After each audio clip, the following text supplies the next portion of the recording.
Vamos a ir abriendo nuestras Biblias. En el día de hoy vamos a abrir la segunda carta desde el cielo. Vamos a leer juntos esta segunda carta dedicada a la sufriente Esmirna. Y estamos en el capítulo 2 del libro de Apocalipsis y vamos a estar leyendo hoy desde el versículo 8 hasta el versículo 11, inmediatamente después de donde lo dejamos el último día, que estábamos leyendo la carta que Jesús enviaba a Éfeso. Y vamos, si os parece bien, vamos a seguir con nuestro viaje que emprendimos el otro día. Estábamos haciendo un tour, vimos un poco de Éfeso, tanto un poco las ruinas modernas como algo de la antigua Éfeso. Vamos a hacer lo mismo hoy con Esmirna, si os parece bien. Mira, pero antes vamos a ver un poco de cuál es el trayecto que hicieron estas cartas, simplemente para que veáis dónde estaban ubicadas estas iglesias. Aquí debajo tenemos la isla de Patmos, ahí es donde estaba exiliado Juan. Y como decíamos, desde luego la primera parada era Éfeso, con su puerto. Entonces, ahí es donde estuvimos el otro día. Y a continuación, seguimos nuestro viaje y llegamos hasta Esmirna. También es una ciudad portuaria, como vamos a ver ahora. También tenía un puerto bastante importante, desde luego no tan importante como el de Éfeso, porque el de Éfeso, si os fijáis, es que está abierto ya todo el mar Mediterráneo. El puerto de Esmirna está un poco más escondido, pero por esto precisamente también era mucho más seguro que Éfeso. Y también era una ciudad bastante importante en este sentido. Y luego ya continuaremos con Pérgamo, Tiatira, Sardis, etcétera, para ver todo el resto de las cartas, ¿vale? Simplemente para que sepáis dónde estamos. Esta es la costa occidental de Turquía hoy en día, ¿vale? Y estamos en Esmirna. Estas son algunas de las ruinas que hay ahora mismo de lo que fue Esmirna. Esmirna hoy sigue siendo una ciudad moderna, ¿vale? Existe en Turquía, se llama ahora mismo Izmir, ¿vale? Y es una ciudad bellísima, bellísima. Incluso ahora mismo ya no es como era antes. Es una ciudad con edificios modernos y tal, que quizá no es tan bonito como era antes. Con todos los templos que tenía y todas las cosas que tenía, pero incluso ahora mismo se le llama la joya del Egeo a la ciudad de Izmir, ¿vale? O sea, el enclave, las montañas, está enmarcada entre un río, una bahía natural que hace que un puerto que sea muy seguro, como estábamos diciendo, y un gran monte, el monte Pagus. Y esto hace que el contraste entre la montaña y la bahía sea un lugar bellísimo, ¿vale? Tengo aquí, de hecho, una foto de ahora mismo, ¿vale? Esta es la bahía donde está el puerto y aquí está, este es el monte Pagus. No, miento, esta foto está hecha desde el monte Pagus, ¿vale? Mirando hacia la bahía. Tan bella es Esmirna que ya en los tiempos en los que se escribió esta carta, los habitantes de Esmirna, ellos decían, eran un poco como los de Béjar, ¿no? Ellos decían que Esmirna es la más bella de toda Asia. Entonces, era un lugar, no solamente era bello, sino también se vanagloriaban un poco los habitantes de que, mira qué sitio tenemos, qué belleza, qué cosa más preciosa. Tenía en lo alto del monte Pagus, desde donde está hecho esta foto, he intentado encontrar alguna reconstrucción de cómo era el monte Pagus en este tiempo, pero no lo he conseguido. No sé si estará en algún sitio, pero no lo he conseguido, pero por lo visto estaba todo lleno era un monte que estaba todo engalanado de templos. Y era, desde luego, una cosa preciosa, lo llamaban la corona de Esmirna. Este monte, todo alrededor de templos que se veían desde cualquier parte de Esmirna. Era algo precioso. Entonces, el nombre de Esmirna viene de la palabra griega Smir. Esmirna era una colonia griega. De hecho, ¿sabéis quién nació en Esmirna? Homero, el escritor de la Odisea, de la Ilíada. Homero nació en Esmirna. Entonces, era un sitio griego desde el principio, y el nombre es Smir en griego, que significa mirra en griego. Mirra. Qué curioso, ¿no? Es uno de los regalos que le dieron a Jesús los magos de Oriente, ¿verdad? Y no sé si os acordáis, los que estabais hace ya varios años, estuvimos hablando específicamente de los 3 regalos que le dieron los magos. Y la mirra era una planta aromática que se usaba específicamente, hoy en día se usa para muchas cosas medicinales y tal, probablemente incluso si lo miráis vuestra pasta de dientes tenga mirra. Pero se usaba básicamente para embalsamar cadáveres. Entonces, la mirra era este era el mensaje, desde luego, cuando se lo dieron a Jesús. Era un instrumento de la muerte. Tenía mucho que ver con el dolor, con el sufrimiento. En este sentido, el regalo que le dieron a Jesús los magos de la mirra es como si hoy en día vas a un baby shower o algo así, ¿no? De un niño que van a hacer, y lo que le regalas es un pequeño ataúd. Toma, el regalo para el niño. ¿Te imaginas la madre? Qué cosa más bonita, ¿no? Que me regalas. Pero si es muy costoso, y sí, lo que tú quieras, pero vete lejos, ¿no? ¿Qué haces? Pues ese es el regalo que le hicieron a Jesús. Y tiene mucho que ver el nombre de la ciudad con lo que está diciendo la carta acerca de la ciudad y con Jesús, con el cristianismo, con lo que iban a experimentar los cristianos allí en Esmirna. Pero vamos, si os parece, a leer esta carta. Antes de nada, esta segunda carta desde el cielo de Jesús para la iglesia de Esmirna. Apocalipsis capítulo 2, versículo 8. Y escribe al ángel de la iglesia en Esmirna, el primero y el último, el que estuvo muerto y ha vuelto a la vida, dice esto: yo conozco tu tribulación y tu pobreza, pero tú eres rico, y la blasfemia de los que se dicen ser judíos y no lo son, sino que son sinagoga de Satanás. No temas lo que estás por sufrir. He aquí, el diablo echará a algunos de vosotros en la cárcel para que seáis probados y tendréis tribulación por 10 días. Sé fiel hasta la muerte y yo te daré la corona de la vida. El que tiene oído, oiga lo que el Espíritu dice a las iglesias. El vencedor no sufrirá daño de la muerte segunda. Vamos a orar. Señor, muchas gracias por este mensaje de tu Hijo Jesucristo a la iglesia en Esmirna, y muchas gracias por habernoslo hecho llegar y por el mensaje que tú nos quieres transmitir a nosotros en el día de hoy. Te pido que tú nos hables, Señor. Te pido que por medio de tu Espíritu Santo tú nos hagas llegar el mensaje que tú quieres llegar, que nosotros tengamos en nuestro corazón. Te pido que tú nos ayudes, como está aquí diciendo Jesús, a no temer, Señor.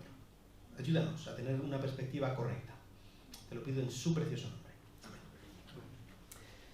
Pues, tengo por aquí...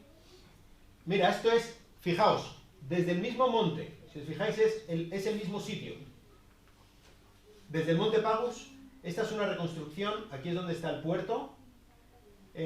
Un teatro magnífico tenía. No era tan grande como el de Éfeso, pero muy importante, muy grande. Lo que queda hoy en día, como es una ciudad que existe hoy en día, de la reconstrucción arqueológica de Esmirna, solamente queda como un campo de fútbol, ¿vale? Es de lo que se ha excavado, porque claro, está en medio de una ciudad, entonces es muy difícil ponerse a sacar a la gente de vivir de sus casas para ponerse a excavar. Y solamente queda, por ejemplo, esta... Uy, va, me he pasado. Esta es la... Te voy a dejar otro. Ahí va. Esta es la plaza pública. Y esto es mucho de lo que queda es esto, ¿vale? Un poco del teatro este también, pero no es mucho lo que queda, ¿vale? Entonces por eso está muy bien que podamos tener así una idea. Era desde luego un lugar bellísimo para poder estar. Y ahora sí, vamos a ver, ahí va. Vamos a ver algunas de las mismas divisiones que estuvimos viendo el otro día, las partes de la carta, tal y como Jesús estaba estructurando la carta a cada una de las iglesias, y vamos a ver que aquí hay alguna parte que falta. No todos tienen exactamente las mismas partes, hay algunos a los que no se les dice algunas de las partes, y vamos a ver ahora por qué. Y lo primero, Jesús se presenta.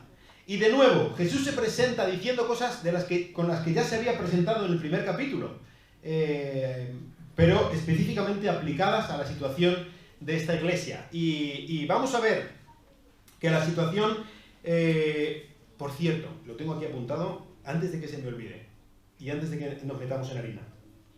No se me puede olvidar. En el otro día, en el primer culto, no dije que estamos preparando para tener otro culto de bautismos. Hay varias personas que han expresado su intención de bautizarse, ¿vale? Y yo quiero tener reuniones con los que se van a bautizar bastante, ¿vale? Entonces quiero organizarlo bien. Si tú quieres dar el paso de fe, de confiar, ya has confiado en Cristo como tu Salvador, pero quieres expresarlo públicamente, obedecer a Cristo públicamente por medio del bautismo, habla conmigo, ¿vale?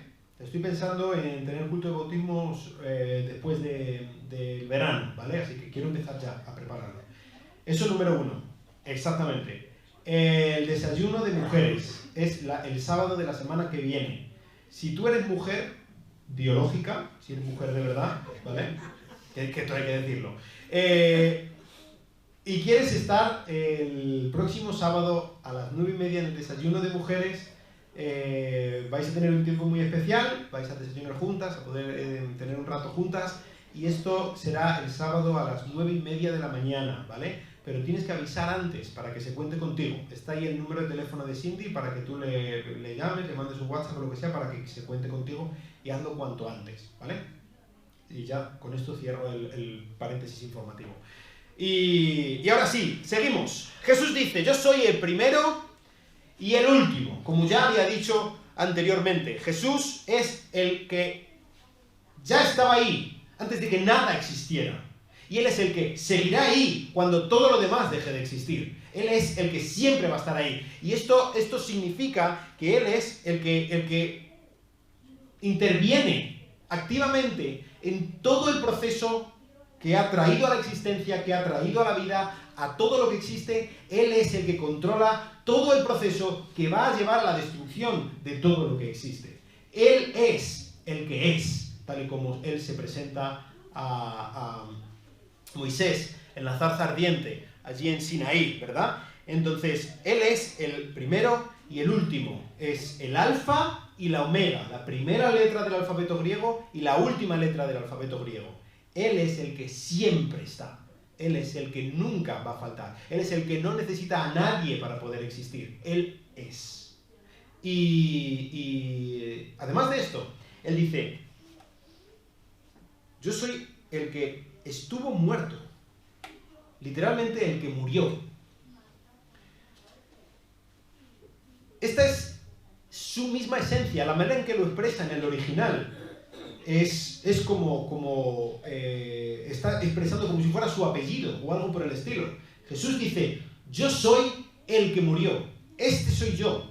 En cualquier otra persona que nos encontremos, o en ti o en mí, el hecho de la muerte es un hecho que nos acontece de una manera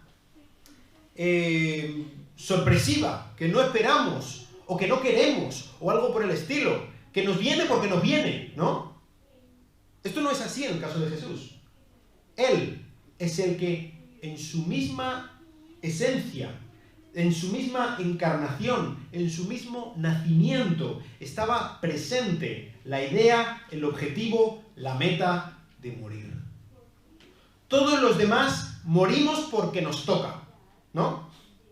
Jesús vino y nació para morir. ¿Entiendes? No es algo que le tocó. Ese es quien es Él. Es el que murió. Es el que tenía que morir. Es el que vino a morir. ¿Entiendes? Esa es su naturaleza. Esa es su propósito. En la vida era morir. Pero no solamente murió. Él dice que murió y vuelve a vivir. En el original, de nuevo, está en presente. Vuelvo a vivir, como de una cosa absolutamente segura, cierta, no cabe la menor duda, de la misma manera de que yo vine para morir, morí para vivir. ¿Entiendes? El propósito de mi muerte no es muerte. El propósito de mi muerte es vida. Ese es quien soy yo. Yo soy el que murió, sí, pero el que vive de nuevo, el que, como estábamos viendo el otro día, de la misma muerte nací. Es el primogénito de los muertos. Y esto, desde luego, que viendo ahora vamos a ver un poco de cuáles son las condiciones que estaban afrontando y tendrían en adelante que soportar los creyentes en Esmirna. Desde luego sería una idea muy refrescante para ellos. Nosotros no estamos siguiendo a cualquiera. Nosotros no estamos siguiendo a alguien que de cualquier manera o en algún momento la muerte le haya sorprendido por el camino. No. Nosotros estamos siguiendo a alguien que tiene el absoluto control sobre la vida y sobre la muerte, como el que tiene este control. Él decidió, él, de una manera premeditada, él dijo, yo voy a morir, aquí y ahora. Y murió. Y yo voy a vivir de la muerte, aquí y ahora. Y vivió. Y para alguien que enfrenta a la muerte, saber que sigue al que tiene las llaves de la muerte, al que controla la muerte y la vida, es algo que, desde luego, que da esperanza, que da razón para seguir adelante. Es como, no sé si alguna vez a ti te han dicho, mira, yo si alguna vez encuentro a alguien que haya muerto y haya vuelto a vivir, pues ya me creeré lo que digo. Pues yo recuerdo alguna vez que algunos amigos me lo han dicho, y es que es como, es que estás hablando de Jesús, ¿no? Es exactamente ese. Es el que merece la pena, es el que le puedes creer, es el por el que merece la pena sufrir lo que sea, incluso la muerte, porque yo sé que Él ha vencido a la muerte. Entonces, ¿qué problema hay por enfrentarme al monstruo que aquí, con el que voy, mi hermanito mayor, lo ha vencido y lo vuelve a vencer? Es que ya no tiene ningún poder a su lado. Yo soy el que ha muerto, pero yo soy el que vive. Ha vuelto a vivir. Dice 1 Pedro 3:18 que Cristo fue muerto en la carne, pero vivificado en el Espíritu. Es decir, Él murió, de verdad que murió, como un hombre que era Jesús, como un hombre que es Jesús. Él murió al 100%. No es que pareció que muriera, o que su cascarón murió, o algo por el estilo. No, Él murió, con todas las consecuencias de la muerte. Luego hablaremos un poco más de cuáles son estas consecuencias de la muerte. Murió como el sacrificio perfecto, como el que tenía que morir, como el Cordero de Dios, como hemos estado cantando. Él murió absolutamente por nosotros, pero ahora ha vuelto a la vida y vive para siempre, con la fuerza, con el poder de ser el que ha derrotado a la muerte y de tener una vida indestructible. Ese es nuestro Señor, ese es Jesús. Y después de haberse presentado, y ya vamos a ver a continuación, que tiene mucho que ver con lo que le va a estar diciendo a la iglesia en Esmirna, Jesús elogia a la iglesia en Esmirna, de la misma manera que pasaba con la iglesia en Éfeso, ¿verdad? Y a partir del versículo 9, él dice, yo conozco, igual que él le decía a Éfeso, yo conozco tu tribulación, tu aflicción, y yo conozco tu pobreza. Cuando le está diciendo tu tribulación o tu aflicción, no está hablando de que me duele la cabeza, ¿vale? O la muela, con todo lo que duele la muela, agüita lo que duele la muela, ¿eh? No, pero no está hablando de eso. Está hablando de una experiencia de tribulación, de dolor, de angustia aguda, de la que no sabes por dónde salir, que piensas que la muerte te viene y que no hay más, y ya está. Una situación en la que no ves la luz del sol, en la que sencillamente la negrura ha tapado toda tu visión y no hay ni un solo rayo de luz, de esperanza a la vista. Esto es específicamente la situación de la que está hablando. Y Jesús lo sabía. Yo sé que tú estás en esta situación. Yo sé que parece que tú no ves más futuro del día de hoy. Yo sé que parece que ahora mismo la película que estás viviendo es... ¿Cómo va a salir bien? ¿De dónde? ¿De dónde voy yo a sacar fuerzas para soportar esto? ¿Cómo va a torcerse la situación de tal manera que yo pueda vivir un día más? ¿Cómo voy yo a soportar semejante grado de dolor?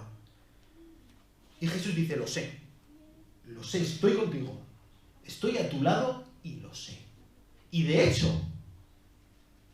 no solamente lo sé porque estoy contigo, sino que lo sé porque yo he estado ahí donde tú has estado. Y yo he estado en el momento de sudar sangre de pura angustia. Y de estar angustiado hasta la muerte, como le decía a sus discípulos. Yo lo sé. Yo lo conozco. Y también conozco tu pobreza. Y en una ciudad tan rica como hemos estado viendo, ¿cómo que está diciendo que son pobres los de Esmirna?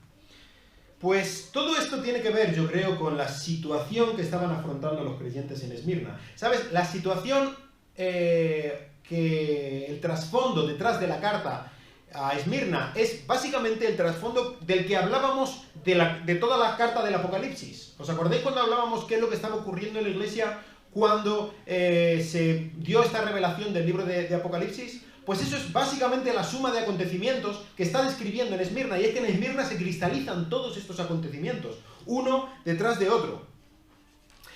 En Esmirna había una comunidad bastante grande de judíos, ¿vale?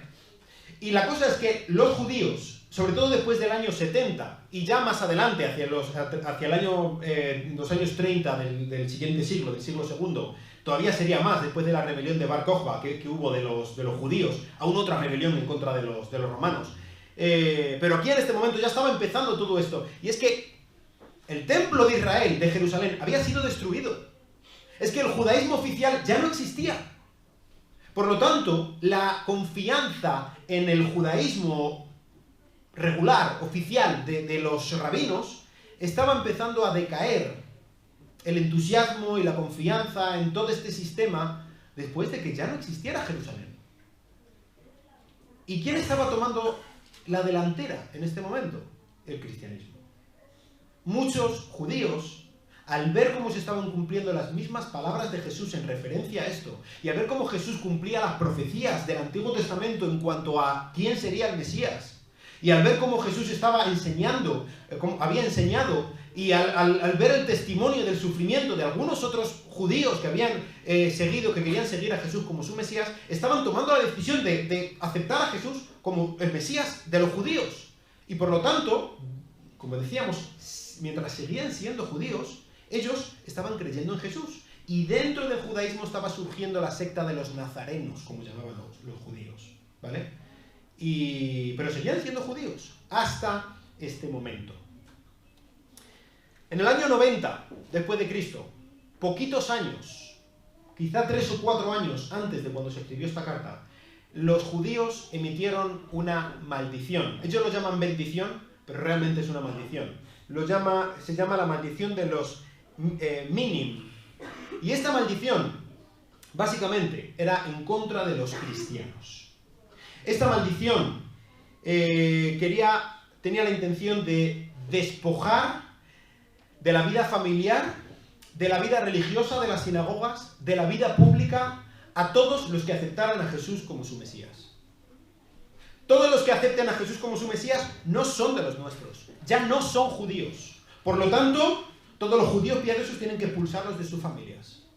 Todos los judíos piadosos tienen que dejar de tener cualquier tipo de relación con ellos. Cuidado con ayudarlos, porque si no, ellos, los que ayuden a los nazarenos, también serán expulsados de la vida religiosa de los judíos. Los cristianos, desde este mismo momento, de cara a la religión, de cara al culto y al gobierno romano, dejan de ser judíos. Por lo tanto, todas las leyes que amparaban a los judíos dejan de amparar a los cristianos. Y ahora vamos a ver algunos de los ejemplos. Es un repudio oficial a Jesús y a todo lo que significaba dentro de la vida de los judíos, ¿vale? Entonces era una maldición en contra de Jesús. Para los judíos, Jesús era alguien que había pervertido profundamente el judaísmo. Los cristianos eran gente que había simplificado la salvación de tal manera que solamente se basara en la fe. Y no tenían que guardar la ley de Moisés, ni las purificaciones, ni los ritos, ni los sábados, ni la comida kosher, ni absolutamente nada. Estaban pervirtiendo la fe para seguir a un criminal que había sido ajusticiado como criminal, para seguir a un mentiroso, para seguir a un hechicero que estaba haciendo falsos milagros con el poder de Satanás. Por lo tanto, todos los que tengan que ver con este falso Mesías no se pueden ni aún comer con ellos. Lo que tenían que hacer era denunciarlos. Y aquí en Esmirna esto fue especialmente cruento. Y los judíos estaban denunciando públicamente, incluso a su misma familia, cumpliendo las profecías que Jesús había dicho, que vuestros padres y los hermanos se entregarán unos a otros y os odiarán, precisamente por ser mis discípulos. Y todo esto se había sumado a, como estábamos diciendo, el culto imperial, que había hecho muy importante el emperador Domiciano.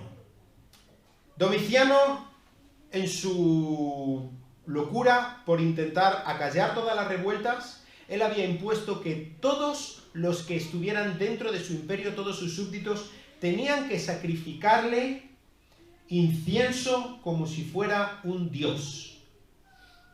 Quería deificarse a sí mismo. Los judíos tenían una exención a esto. Y es que los judíos podían sencillamente afirmar que le rendían servicio como su gobernador, pero no le adoraban como su Dios, ¿vale? Pero esto solamente los judíos. Los que no eran judíos no. Y a partir de este momento los cristianos ya no eran judíos. Así que, por una parte tenían la espada de los romanos en el gaznate, y por otra parte tenían el dedo acusador de los judíos, que no perdieron el tiempo en decir, a ver, este cristiano y este cristiano, voy a denunciarlos ante las autoridades para que les obliguen a sacrificar el incienso al César. Y si no lo hacen, dependiendo de la pena que se le pusiera, dependiendo de lo bueno que fuera el gobernador, había 3 tipos de condenas que le podían hacer. La más leve de las condenas que le podían hacer era sencillamente económica. Una multa, multas altísimas, o confiscación de sus bienes. ¿Y cuál fue el resultado para los cristianos que no quisieron pervertir su fe, que no quisieron ir y adorar a ese loco que se llamaba Domiciano, que se quedaron en la calle sin absolutamente nada? Pagando multas astronómicas, con dinero que no tenían. ¿Cuál fue el resultado para ellos? La pobreza. Y esto es precisamente de lo que Jesús está hablando. Yo conozco tu pobreza. Y la pobreza de la que está hablando Jesús, esta palabra, no es sencillamente la de alguien que le cuesta llegar a fin de mes. No es sencillamente la de alguien que tiene que ir a Cáritas a un comedor. No digo que sea poco, ¿vale? Y es humillante y todo lo que tú quieras. Pero no, estamos hablando de alguien que no tiene lo más básico para subsistir. Estamos hablando de alguien que no tiene un pedazo de pan que darle de comer a sus hijos. Este tipo de pobreza. Y cuando va a pedirle ayuda a su madre o a su hermano, le dicen, yo no puedo ni hablar contigo porque eres cristiano. Quédate en la calle con tus hijos y búscate la vida. Desde luego una situación muy dura estaban afrontando los creyentes en Esmirna. El sufrimiento del que habla la misma esencia del nombre de la ciudad, de Esmirna, Mirra, lo estaban experimentando en sus propias carnes. Dice que los judíos estaban... habla de la blasfemia de los que se dicen ser judíos. Esta palabra de la blasfemia de los que se dicen ser judíos, creo que está hablando de lo que los judíos, las acusaciones que los judíos estaban lanzando en contra de los cristianos. Y me parece interesante que hable de blasfemia. Porque realmente lo que está diciendo es, cuando los judíos están acusando a los cristianos, no están sencillamente yendo en contra de los cristianos, están yendo en contra de Jesús, que es el Señor de los cristianos. Y en este sentido es una blasfemia, porque están insultando a Dios mismo al ir en contra de los que pertenecen a Dios, ¿entiendes? Y algunas de las acusaciones que se hacían en este tiempo en contra de los cristianos, por ejemplo, se les acusaba a los cristianos de ser caníbales. Hay escritos que se dice que los cristianos eran caníbales. Y los padres o los líderes de las iglesias que están escribiendo cartas en este momento, las que nos llegan hasta nuestros tiempos, se llaman apologistas. ¿Sabes por qué se llaman apologistas? Porque gran parte de sus escritos está en intentar defenderse. Apología significa defensa, intentar defenderse de estas acusaciones, diciendo, son falsas. Sencillamente estás hablando de lo que no entiendes. ¿Por qué hablaban de que eran caníbales los cristianos? Pues porque ellos decían que cuando están comiendo la mesa del Señor, la cena del Señor, están comiendo la carne y la sangre. ¡Caníbales! Están comiendo carne y sangre decían que de un niño, que cogían, que robaban a los niños y que estaban comiéndose a los niños. Y ellos cogían a los niños porque los romanos dejaban a los niños para que se murieran en la calle cuando no querían un niño, el equivalente al aborto de hoy. Los dejaban expuestos. Y los cristianos, en medio de su pobreza, estaban acogiendo a los niños. Ellos no tenían comida para ellos, pues estaban salvando la vida a los niños que estaban dejando morir. Y los acusaban de ser caníbales, de comerse a esos niños. Los acusaban de orgías, de hacer orgías incestuosas, acostándose con hermanos y con hermanas, en unas orgías allí de bacanales asquerosas. ¿Por qué decían esto? Pues porque los cristianos hablaban de fiestas de amor, que así es como llamaban a las reuniones que ellos hacían. Cuando ellos se reunían para partir el pan, era una festividad que celebraban el amor de unos por otros, como Jesús había mandado que se amaran. ¿Y quiénes se amaban? Pues entre los hermanos, porque somos hermanos. Y los que estamos en la iglesia, los que pertenecemos a nuestro Señor, somos hermanos. Y entonces, mira, fíjate, yo estoy casado con mi hermana, se llama Rebeca, está ahí enseñando a los niños. ¡Incesto! Si no lo entiendes, puedes decirlo. Son acusaciones falsas. Les acusaban de ateísmo. Los cristianos son ateos. De hecho, era una de las maneras más básicas en las que se llamaban los cristianos. Mucha de la gente le llamaba ateos. Los ateos dicen que no sé qué. ¿Quiénes eran los ateos? Los cristianos. ¿Cómo? ¿Cómo pueden ser los cristianos ateos? Sí, porque no aceptan a nuestros dioses. No siguen a los dioses. Y como no siguen a los dioses, son ateos. Están en contra de Dios, de los dioses. Acusaban a los cristianos de ser pirómanos. Y esto tiene mucho que ver, empezó cuando Nerón prendió fuego a Roma y luego echó la culpa a los cristianos. Pero ¿cómo puede ser que los cristianos sean pirómanos? Sí, porque los cristianos viven por el poder del fuego del Espíritu. Y entonces, como tienen el fuego del Espíritu, ellos se pensaban que lo que hacían para tener el fuego del Espíritu era quemar cosas. Y así una serie de tonterías que una detrás de otra iban enraizando. Los acusaban de ser desleales por no rendir culto al emperador. Los acusaban de ser traidores a la familia, porque ahora los cristianos, como sus familias los estaban repudiando y rechazando, se tenían que refugiar en la comunidad de hermanos y ayudarse unos a otros como buenamente pudieran, siguiendo los mandamientos de Cristo, de amarse unos a otros, como Cristo nos ha amado. Y pues una detrás de otra, todas estas acusaciones hacían que la gente, de una manera enfervorizada, estuviera en contra de los cristianos. Así que esto, desde luego, lo menos que les pasaba era que los sentenciaba a la pobreza, a la miseria más absoluta que ellos pudieran tener. Pero Jesús les dijo: yo sé, yo conozco tu tribulación y tu pobreza, pero tú eres rico. Esmirna, amada Esmirna, sufriente Esmirna, tú eres rica, iglesia en Esmirna, eres muy rica aunque te parezca que no.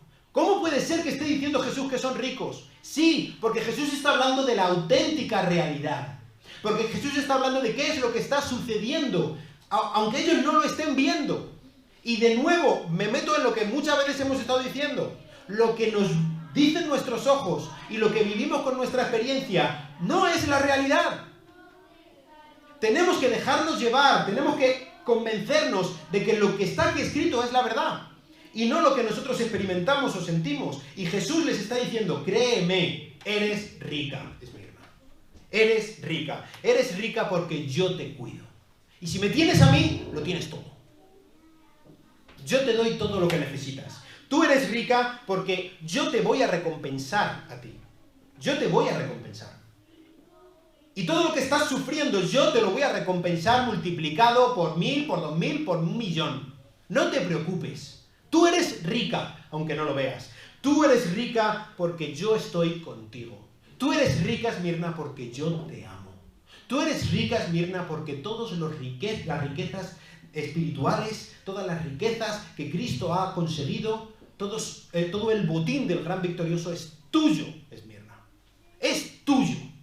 Eres inmensa, acaudalada, excelsamente rica, Esmirna. Aunque no lo veas, eso es lo que tú eres. Estos judíos que están blasfemando, dicen que son judíos. Eso es lo que ellos dicen. Pero en la realidad, y esto creo que es una de las máximas acusaciones que se pueden hacer en contra de los judíos, no son judíos, son sinagoga de Satanás. Y esto decírselo a un judío, fíjate lo que le está diciendo. Dice Romanos capítulo 9, versículos del 6 al 8. Dice: pero no es que la palabra de Dios haya fallado, porque no todos los descendientes de Israel son Israel. no todos los descendientes de Jacob, no todos los hijos biológicos de Jacob son el pueblo de Dios. Cuidado. Ni todos hijos por ser descendientes de Abraham, sino que por Isaac te será llamada descendencia. No todos los que son hijos de Abraham tienen las promesas que Dios dio a los hijos de Abraham. Solamente aquellos a quienes Dios ha escogido para que así lo sean. Como dice la prueba aquí, en Isaac te será llamada descendencia. En Isaac, no en Ismael, en Isaac. Y luego de los hijos de Isaac, en Jacob, en Israel, no en Esaú. ¿Entiendes? Solamente a quienes Dios ha escogido. Y esta es la prueba para que ellos vean. Esto es, o son los hijos de la carne los que son hijos de Dios, o que los hijos de Dios de la promesa son considerados como descendientes. No todos los israelitas, no todos los judíos étnicos o genéticos, todos los que son biológicamente hijos de Abraham o de Israel, son el pueblo escogido por Dios. La descendencia de Abraham, lo que Dios llama Israel, el Israel de Dios, como dice Pablo, no es genética, no es religiosa, no es étnica, es espiritual. Son aquellos descendientes de Israel, descendientes de Abraham, que han aceptado a Cristo como su Mesías. Son todos los descendientes de Abraham que han confiado en las promesas de Dios cristalizadas en el Mesías de los israelitas. ¿Entendéis? Entonces, ¿los judíos van a recibir las promesas de Dios? Sí, los judíos van a recibir las promesas de Dios, pero solo los que son judíos de verdad, solo los que son israelitas de verdad, solamente los que han aceptado a Jesús como su Mesías. Y ellos se creían judíos, pero no eran judíos, de hecho estaban yendo en contra de los judíos, ¿entiendes? Ellos estaban atacando a aquellos que de verdad estaban aceptando al Dios de los judíos, las promesas de los judíos, el Mesías de los judíos, a los que eran realmente judíos estaban yendo en su contra. Así que no es que no sean judíos, es que son sinagoga de Satanás. Son instrumentos en manos del enemigo máximo de los judíos. Son los antijudíos.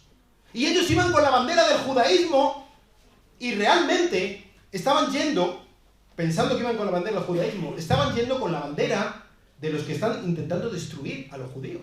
Estaban siendo antisemitas pensando que eran judíos, por hacerlo así. Esto es realmente de lo que se les está acusando. Entonces, realmente la situación en Esmirna era de los judíos, aliados junto con los romanos, para acabar con el pueblo de Dios, para acabarlos, para destruirlos.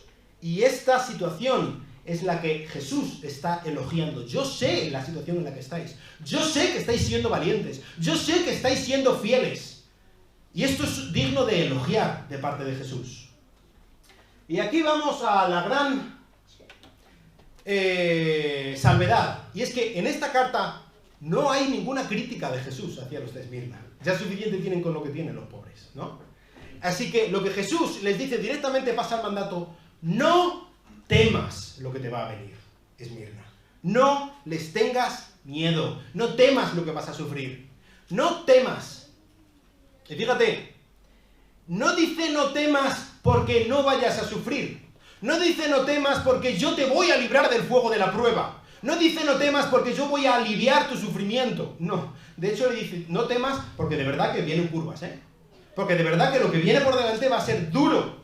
Va a ser difícil. Vas a sufrir, vas a llorar. Si piensas que lo que estás haciendo ahora es sufrir, no has visto nada, Esmirna. No tiene nada que ver con los mensajes muchas veces que tenemos de no temas, ¿no? Mira, ahora mismo, según venía en el coche, estaba sonando en la radio una canción. Mira, a ver si me sale bien. Yo no soy muy de cantar reggae, ¿vale? Pero a ver si alguien me sabe decir de quién es esta canción. Don't worry about a thing, because every little thing is gonna be alright. No temas por nada, porque todas las pequeñas cositas van a ir bien. ¿Quién canta esto? Bob Bob Marley, claro, ¿no? Bob Marley. No temas, todo va a ir bien. No, esto no es lo que dice Jesús. No dice esto. Jesús dice, no temas. Y las cosas van a ir muy mal. Muy mal.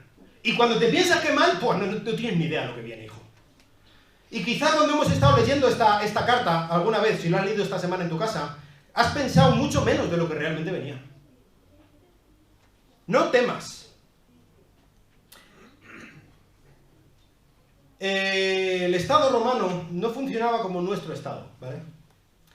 Y no tenía ninguna intención, el imperio, en mantener criminales a costa del erario público. No había cárceles como Meco, aquí, como Alcalá Meco. No existía tal cosa, o topas allí en Salamanca. No. Allí, la única razón por la que el Estado pudiera mantener por un corto periodo de tiempo a un criminal solamente era como la milla verde esta, ¿no? Como el tiempo de espera hasta que lo van a justiciar. Es lo único. Decía que la pena más leve que se le podía imponer a los cristianos era una multa o expropiación de sus bienes. Quizá una pena intermedia era el exilio. Los exiliaban, o quizá a otra provincia o a otra parte del imperio. Pero muchos de los cristianos que se negaban a ofrecer incienso al emperador y por lo tanto se les consideraba sediciosos, no aceptaban la autoridad del emperador, la pena era la muerte. Aquí habla de un periodo de 10 días. Hay diferentes ideas de qué es lo que significa esto. Yo creo que, al menos entre otras cosas, sí que habla de un periodo de 10 días. Un periodo de 10 días, que era normalmente el tiempo que, más o menos, que esperaban los presos, que aguardaban en una mazmorra hasta que los ajusticiaran. Así que cuando aquí está hablando que el diablo echará a algunos de vosotros en la cárcel para que seáis probados y tendréis tribulación por 10 días, creo que esa tribulación por 10 días está hablando de un frío, de un húmedo, de un asqueroso, maloliente y lleno de enfermedades calabozo en el que esperarán por 10 días en sufrimiento, en agonía, sabiendo que lo que venía después es precisamente por lo que Jesús les dice: sé fiel hasta la muerte. Y muchos de estos cristianos en Esmirna tuvieron que hacer caso literalmente a este mandato que Jesús les estaba haciendo. Sé fiel hasta la muerte. La fidelidad en Esmirna al emperador era ferviente. Había muchos... de hecho, una de las cosas que se hacía en Esmirna era dar dinero a la gente para que ellos lo sacrificaran al comprar incienso para el César. Era como uno de los cultos máximos que había en Esmirna, era al emperador. Y Jesús estaba diciendo a los de Esmirna: sé fiel al emperador, pero al emperador de verdad, al Señor de señores, no a ese loco, a ese insulso que dice que es Dios y no es nadie, que es Domiciano. Sé fiel al emperador de verdad y yo te daré la corona de la vida. La corona de campeón. Esta corona es como la corona que le daban a los que corrían, ¿no? La corona de laurel. No es una corona de rey, es una corona de campeón, la corona de la que está hablando. Sé fiel y yo te voy a dar la corona de la vida. Sé fiel hasta la muerte. ¿Sabes? En Asia Menor había una costumbre, y es que a los ciudadanos ilustres, a título póstumo, les daban una corona. Como para recordar, como un premio, después de que hubieran muerto. Una corona que, desde luego, una corona de laurel que se podría y no servía para nada, ¿no? Pues Jesús le promete: mira, si tú eres fiel hasta la muerte, igual que se les da la corona a estos, yo te voy a dar una corona eterna. Y una corona que tú la vas a poder recibir de mi mano. Y una corona que tú la vas a poder disfrutar para siempre. Tú sé fiel hasta la muerte. Y fíjate, aquí no está diciendo que cuando acaben los 10 días es cuando va a sufrir la tribulación. No, no, no. Jesús lo que les está diciendo es que durante esos 10 días tendrían la tribulación. Cuando terminen esos 10 días, tendrían la gloria. La tribulación no es la muerte para un cristiano. Para un cristiano, la muerte es la gloria. Es la vida, es poder saltar a los brazos de nuestro Padre. Es la cosa más maravillosa que nos puede pasar en toda la vida. Pablo decía: para mí, El vivir es Cristo y el morir es ganancia. Es lo mejor que me pueda pasar en la vida. Y si tú y yo estamos viendo la muerte, este umbral que todos tendremos que atravesar con esta perspectiva, todos los que hemos puesto nuestra confianza en Cristo, podremos afrontar la vida de la misma manera que hacía Pablo, diciendo, para mí el vivir es Cristo. Porque yo no tengo que tener ningún miedo a la muerte, porque yo no tengo que tener ningún miedo a la miseria o a las penurias, porque yo he puesto mi confianza en el que las ha vencido a todas, empezando y terminando con la muerte. Así que vas a sufrir estos 10 días, pero son 10 días. Son 10 días y se acabó. Y luego vas a llegar a casa. Es como el que tiene que dar un paseo largo para llegar hasta su casa y está lloviendo. Bueno, sí, pues es que me mojo y estoy aquí incómodo y tal, pero llego a casa y me ducho y estoy calentito y me pongo allí arropado en la cama y estoy bien y estoy con los míos que me quieren. Pues es lo mismo pero multiplicado por yo que sé que te diga. Sé fiel hasta la muerte y yo te daré el premio, la corona, que es la vida eterna, que es la vida con propósito, que es la vida abundante, que es la vida junto a los que de verdad te quieren, con una idea, con un propósito, con una meta.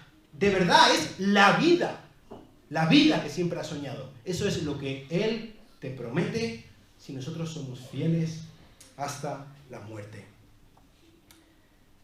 Lo que les estaba diciendo Jesús es, mira, esto que vas a sufrir, lo vas a sufrir. Y no lo vas a sufrir porque yo haya dejado de tener algún tipo de control. No lo vas a sufrir porque seas malo o hayas pecado. Si tú eres pobre, no es porque seas impío. Y esto es algo que tenemos que tener bien claro en la mente porque hay muchas iglesias que lo toman justamente al contrario. Que si nosotros estamos siguiendo a Cristo, Él nos va a dar riquezas, nos va a dar salud y nos va a dar todas estas cosas. Y pobrecitos míos los creyentes en Esmirna. Todo lo que tuvieron que sufrir y Jesús no les dice ni un pero. Ellos lo estaban haciendo bien, se estaban agarrando a Cristo y estaban sufriendo lo indecible, estaban siendo pobres, estaban siendo perseguidos. ¿Es porque ellos lo estuvieran haciendo mal? ¡No! Ellos lo estaban haciendo muy bien y Jesús les dice, sé fiel hasta la muerte y yo estoy contigo y yo te voy a premiar. Toda tu vida, tu destino, tus pasos, tus llantos, tus angustias están en mi mano, están apoyadas contra mi pecho. Tú séme fiel hasta la muerte, que te aseguro que va a merecer la pena. Tú séme fiel en todo lo que tú hagas, en todo lo que tú pienses, en todas las decisiones que tomes, que yo te aseguro que lo voy a utilizar para algo bueno, incluso aunque sea a través de la muerte, yo lo voy a utilizar para lo mejor de lo mejor. Tú sé fiel hasta la muerte. Cualquier plan malvado que se haga en contra de Jesús, cualquier blasfemia que se haga en contra de los seguidores de Jesús, cualquier cosa que te digan, cualquier situación difícil que tengas o que tenga yo que afrontar por obedecer a Dios, por ser fiel a nuestro Señor, es algo que Él lo va a utilizar para cerrarle la boca a los que están yendo en contra de Él, para humillar a los orgullosos que quieran ir en contra del Dios del cielo, para su gloria y para tu bien. Ese es nuestro Señor. Así es como funciona Él. Y Él da una promesa. No seréis heridos por la segunda muerte. La Biblia nos habla de 2 muertes. La muerte, el concepto de muerte en la Biblia es separación, ¿vale? Quizá es la palabra que mejor lo describe, separación. ¿Qué pasa con la primera muerte? En la primera muerte somos separados, se separa nuestra alma y nuestro cuerpo. Es la separación del alma y el cuerpo, ¿no? Eso es lo que ocurre cuando morimos. Esta situación la afrontamos todos. No hay nadie que es eximido de la muerte. Bueno, hay 2 personas históricamente, ¿no? Solo 2. Enoc y Elías. Son los únicos 2. Estos 2, todo el resto de los hijos de vecino, como tú y como yo, llegará un momento en el que nuestra alma y nuestro cuerpo se separen. Todos lo vamos a pasar. Y cuando esto ocurra, nuestra alma irá a un lugar de espera, en el que estaremos esperando bien con nuestro Señor o bien alejados de nuestro Señor. Pero esto va a ser revertido en algún momento en la resurrección. Resurrección que tanto el Antiguo como el Nuevo Testamento nos enseña que todos vamos a resucitar. Los que hemos creído en Cristo y los que no. y nuestra alma y nuestro cuerpo van a volver a estar unidos. Y la primera muerte habrá terminado. Todos vamos a pasar por eso. Ahora, a los creyentes aquí en Esmirna y a todos los creyentes, todos los que hemos puesto nuestra confianza en Cristo, se nos afirma que a nosotros no nos va a tocar la segunda separación, la segunda muerte. ¿Cuál es esta segunda muerte? La separación de nuestra alma y nuestro Creador. La separación de nuestra alma y Dios. Decía C.S. Lewis que hay gente que dice, ¿cómo puede ser que Dios sea tan pesado de mandar a la gente al infierno eterno si alguien no quiere estar con él? Si alguien no quiere estar con él, que Dios lo deje en paz. Y eso, amigo mío, eso es lo que es el infierno. Que Dios te deje en paz. Eso es lo que es el infierno. La segunda muerte solamente la tendrán. Dice Apocalipsis 20:15, el que no se encontraba inscrito en el libro de la vida fue arrojado al lago de fuego. Esa es la segunda muerte. Los que no hayan sido inscritos en el libro de la vida, los que no hayan puesto su confianza en Jesucristo como su Salvador, esos serán arrojados al lago de fuego, cuya alma será exiliada de la presencia del Señor para siempre. Esa es la segunda muerte. Y Jesús les dice, quizá sí, vais a tener que enfrentar pronto la primera muerte, pero la segunda no os va ni a rozar. Yo voy a estar con vosotros para siempre.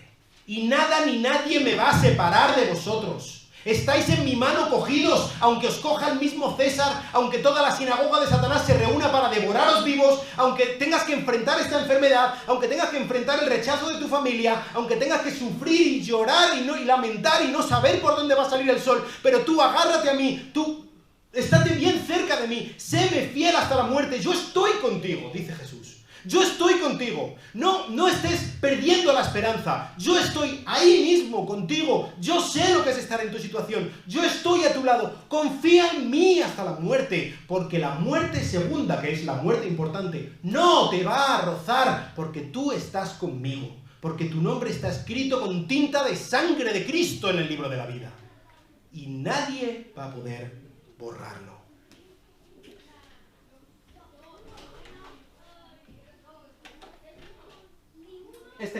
Esta foto que tenemos aquí, bueno, esta imagen, está en Rávena, en una iglesia, y ahí está Policarpo. Y tiene una cosa, Policarpo fue obispo de Esmirna hasta el año 155 después de Cristo. Esto que tenéis aquí, esto que tiene en la mano, ¿sabéis qué es? Es una representación de la corona de la vida. Policarpo fue, como digo, obispo de Esmirna durante la primera mitad del siglo II. Él probablemente estaba allí presente cuando se leyó esta carta por primera vez, allí en Esmirna. El 23 de febrero del 155 después de Cristo, unos guardias imperiales fueron a casa de Policarpo, un anciano, y para detenerle, para llevarle, le habían acusado para que fuera a ofrecer incienso ante el César, ante el altar del César. Y él, a los guardias que fueron a custodiarle, para llevarle, lo primero que les dijo es que se sentaran tranquilamente, que les hacía algo de comer, si tenían hambre, lo que quisieran, que se lo daba, que no se preocuparan. Estuvo allí dando de comer, estuvo orando con ellos y tal, los guardias. Policarpo era una persona muy admirada por mucha gente allí en Esmirna. Y a continuación los llevaron ante el procónsul de Roma, allí en Esmirna. Y el procónsul le dijo, mira, eres anciano, te quiere todo el mundo mucho, de verdad, solo sacrifica el incienso al César, di que el César es el Señor, y ya está, no pasa nada, de verdad, no tienes por qué sufrir esto, te queremos mucho todos, no tienes por qué sufrir esto, simplemente con que maldigas a Cristo una sola vez, y ya está, y no, pídele perdón, haz lo que quieras, no pasa absolutamente nada. Y Policarpo le dijo, mira, lo he servido por 86 años, y él jamás me ha hecho ningún mal. ¿Cómo voy a blasfemar yo contra mi rey que me salvó? Si vanamente crees que voy a jurar por el supuesto poder divino del César, como dices, y si pretendes no saber quién soy, escucha bien claro, soy cristiano. Y si pretendes, soy cristiano, y si quieres conocer el mensaje cristiano, organiza una reunión y permite que dé razón de mi fe. Me amenazas con un fuego que arde por un poco de tiempo y luego se extingue, pero tú no sabes nada del fuego que trae el juicio venidero, ni del castigo eterno que aguarda a los malvados. Pero, ¿qué esperas? Haz lo que vas a hacer. Y en este momento la multitud enardecida de los de Esmirna cogieron de donde pudieron maderas, las apilaron alrededor de Policarpo y le prendieron fuego para matarlo. al anciano Policarpo, el obispo de esta ciudad de Esmirna. Y en el día de hoy nos dice Jesús, te dice Jesús, ¿estás sufriendo? Quizás estás roto. ¿Estás sin entender qué es lo que está sucediendo a tu alrededor? O quizá en el futuro te van a venir cosas que no sabes. ¿Piensas que es más sencillo solo tirar la toalla? Hacer lo que se supone que tú piensas que deberías hacer en lugar de lo que tu Señor te dice que hagas. Jesús no nos ha prometido en ningún sitio que nos va a librar de ninguna penuria. Jesús no nos ha prometido que si nosotros le clamamos te va a curar de esa enfermedad, te va a dar ese dinero, va a hacer que tu matrimonio se restaure, ni ninguna otra cosa. Él no ha prometido eso. Pero sí ha prometido que está contigo. Sí ha prometido que va a ser fiel.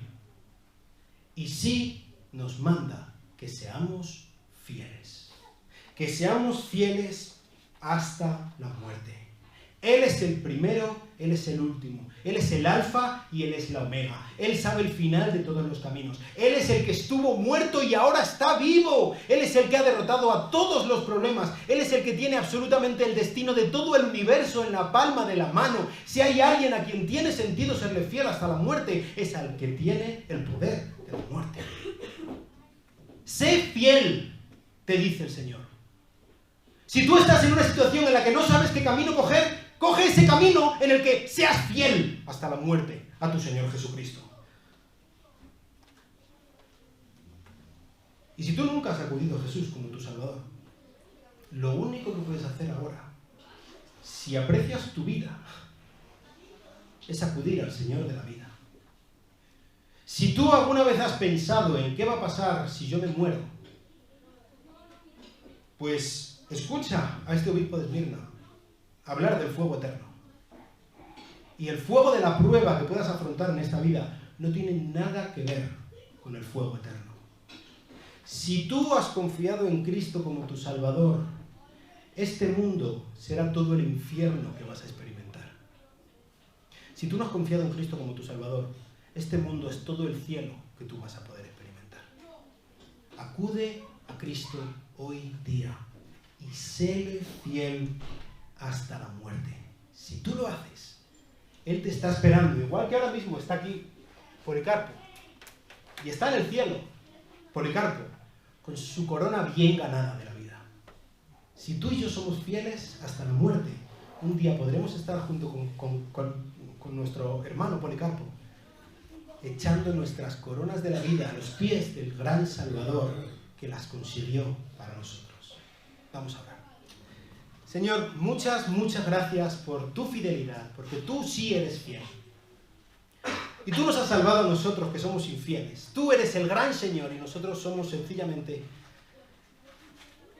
tesoros de tu misericordia, de tu gracia, obtenidos por ti, Señor, por la sangre preciosa de tu Hijo, por el sacrificio grandioso. Señor, ayúdanos a ser fieles, ayúdanos a agarrarnos a ti cuando vemos que el cielo se derrumba, cuando vemos que el suelo se abate. Ayúdanos a agarrarnos a ti, ayúdanos a ser fieles, Señor. Ayúdanos a luchar contra nuestro pecado. Ayúdanos a agarrarnos a ti cuando alguien nos hace algo malo. Cuando no sabemos por dónde va a venir, cuando enfrentamos la enfermedad o la pobreza o la desilusión. Ayúdanos a aferrarnos a ti, Señor, a saber que de ti viene nuestra riqueza y que sea lo que sea, aunque en la carne seamos ricos o pobres, tú eres nuestra riqueza, Señor. Tú eres y nadie más que tú. Y te pido por cada una de las personas que está aquí, nunca ha puesto su confianza en Jesucristo, que tú los convenzas por medio de tu Espíritu Santo de la necesidad tremenda que tienen de Cristo, Señor. Te lo pido en su precioso nombre. Amén. Que Dios os bendiga.